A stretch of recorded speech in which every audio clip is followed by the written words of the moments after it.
Alors, bonjour, bien-aimé, ça c'est Modib Abdoulaye. Ça c'est juste une petite vidéo pour pouvoir dire un coucou à nos amis musulmans et aux bien-aimés dans le Seigneur qui nous suivent et qui aiment le Seigneur Jésus-Christ. J'aimerais simplement que nous partageons de quelque chose qui, pour moi, je pense que c'est important. Est-ce que vous saviez que l'islam interdit réellement, il y a un péché grave dans l'islam qu'on appelle le shirk, ou encore, disons-le, l'association. L'islam interdit réellement que un homme associe à Allah, voilà, une quelconque personne ou encore un associé à Allah. C'est-à-dire que l'homme n'a pas droit à se prosterner devant autre chose que Allah lui seul.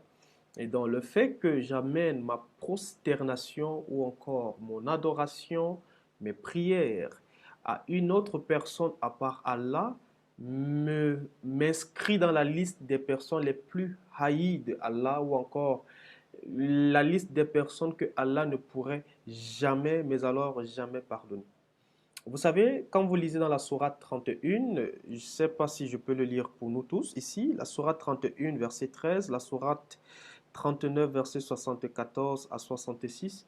Ces sourates, il y en a plusieurs sourates comme ça qui nous rassurent du danger d'associer une personne à Allah ou encore d'apporter nos prières à Allah.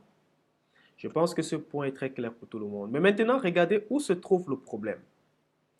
Est-ce que vous saviez que Allah a également blâmé Satan d'avoir respecté cette parole? Alors peut-être que vous n'avez pas bien compris ce que je viens de dire. Je viens de dire que est-ce que vous saviez que Allah a exactement blâmé Satan parce qu'il a voulu respecter cette parole d'Allah, c'est-à-dire que parce que Satan a refusé d'adorer un homme, une autre personne à part Allah, alors cela l'a coûté l'exclusion du paradis. Peut-être vous ne comprenez pas ce que je suis en train de dire. Peut-être si vous comprenez ce que je suis en train de dire, vous serez en train de comprendre que je suis en train de dire que le premier et le meilleur musulman qui puisse exister dans l'islam, c'est Satan. C'est-à-dire que Satan est devenu Satan parce qu'il a refusé d'adorer une créature. Pourtant, le même Coran demande aux musulmans de ne pas adorer une créature. Quand Satan décide de ne pas adorer une créature, Allah le chasse du jardin, d'après le récit coranique. Oh Seigneur Jésus-Christ, peut-être, j'aimerais vous lire peut-être cette sourate. La sourate 7, cette fois-ci, j'aimerais lire cela. La sourate 7, le verset 11 et 12. Sourate 7, verset 11 et 12 dit, vous allez voir l'idiotie de l'islam. Vraiment, c'est très drôle. Ce sont des histoires à dormir debout. Alors, sourate 7, c'est-à-dire que le chapitre 7 du Coran, le verset 11 dit que, voilà, et je vais même lire à partir du verset 11, verset 10. Certes, nous vous avons donné du pouvoir, nous avons donné du pouvoir sur terre et nous vous y avons assigné subsistance. Mais vous êtes très peu reconnaissants. Regardez le verset 11. Nous vous avons créé, puis nous vous avons donné une forme. C'est Allah qui parle. Bon, ici on ne va pas se retarder sur le nous. Qui a créé? Si Allah, si, puisque les musulmans ont un problème avec la Trinité, mais ici on constate que Allah dit nous vous avons créé. Allah là, le nous là c'est pour qui? Allah est qui? Bon, en tout cas, nous passons le sujet. Ok, nous vous avons créé, nous avons donné une forme. Ensuite, nous avons dit, comprenez ça, nous avons dit aux anges, prosternez-vous. Nous avons dit aux anges, prosternez-vous devant Allah, devant Adam, pardon. Prosternez-vous. Qu'est-ce que le Coran dit? Le Coran dit aux anges, que Allah a dit aux anges, prosternez-vous devant Adam. Adam qui est une créature, Allah demande aux anges de se prosterner, d'apporter leur adoration à un homme. Waouh! À une créature. Vous voyez comment Allah amène les anges à pécher, à apporter l'adoration. Vous comprenez la bêtise de l'islam? La créature reçoit l'adoration, voilà, des anges, sous ordre de Allah. Alors, écoutez, il dit, et ils se prosternent. Donc, les anges se sont prosternés devant Adam. qu'est-ce qui se passe? Écoutez, il dit, à l'exception de qui? D'Iblis, qui ne fut point de ceux qui se prosternèrent. Donc, Iblis, c'est Satan dans le Coran. Satan a vu les gens se prosterner, il a dit, je ne me prosternerai jamais devant un homme. Aïe, aïe, aïe. Qu'est-ce que cela l'a coûté? Écoutez un peu. Allah dit, qu'est-ce qui t'empêche de te prosterner quand je t'ai commandé, quand je te l'ai commandé?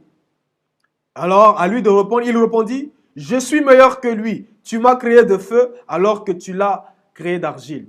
Verset 13 dit, Allah dit, descends d'ici.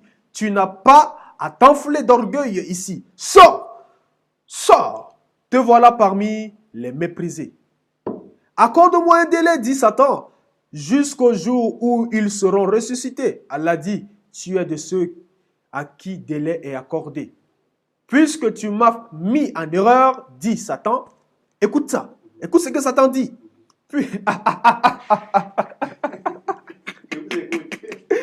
Puisque tu m'as mis en erreur, dit Satan, je m'assoirai pour eux sur ton droit chemin. Puis je les asseillerai de devant, de derrière, de leur droite et de leur gauche. Et pour la plupart, tu ne les trouveras pas reconnaissants. Sors de là, dit Allah, banni et rejeté. Quiconque te suit parmi eux, de vous tous, j'emplirai l'enfer. Oh, est-ce que vous me comprenez? Allah dit que tous ceux-là qui vont suivre Satan seront tous en enfer. Écoutez très bien. Qu'est-ce que Satan a fait? La seule chose que Satan a fait, c'est de refuser de se prosterner devant une créature. Et qu'est-ce que Allah dit? Allah dit que tous ceux-là qui vont suivre Satan vont se retrouver en enfer. Ça dit que tous ceux-là qui vont faire ce que Satan a fait. Qu'est-ce que Satan a fait? Je leur ai dit, Satan a refusé de se prosterner devant une créature. Et Allah dit que quoi? Tous ceux-là qui vont suivre ce que Satan a fait seront en enfer. Donc tous ceux-là qui vont refuser de se prosterner devant une créature seront en enfer. Dans le Coran. Donc, en fait, le premier et le meilleur musulman dans l'islam, c'est Satan. Bon, je n'aimerais pas continuer. S'il y en a des personnes qui ont des problèmes avec cela, je vous en prie, posez des questions. Et vraiment, nous allons creuser le sujet. C'est juste, j'étais en train de passer. Et je suis là avec mon frère Koué. Donc, j'étais en train de passer comme ça. Il y en a tellement de sujets, des sujets vraiment tristes dans le Coran. Bon, que le Seigneur vous bénisse. Je ne vais pas compliquer la vidéo. Et je vais permettre que la vidéo soit digérable pour ceux-là qui cherchent la vérité. Alors, nous sommes déjà à 8 minutes. Que le Seigneur vous bénisse et à bientôt. Satan est le meilleur musulman d'après l'islam. Gloire à Jésus-Christ. Et là, cette vidéo nous montre encore, l'islam nous prouve que l'islam est complètement faux. L'islam conduit directement les personnes en enfer. Gloire à Jésus-Christ parce que le Seigneur est mort et ressuscité pour sauver les âmes des musulmans de l'enfer, les chères âmes de nos amis et nos frères musulmans. Le Seigneur Jésus-Christ vous aime. Et vous avez encore la possibilité de choisir et de sortir de l'islam. Parce que l'islam vous conduit directement en enfer, d'après les propres paroles d'Allah. Que le Seigneur vous bénisse. Shalom, shalom, shalom.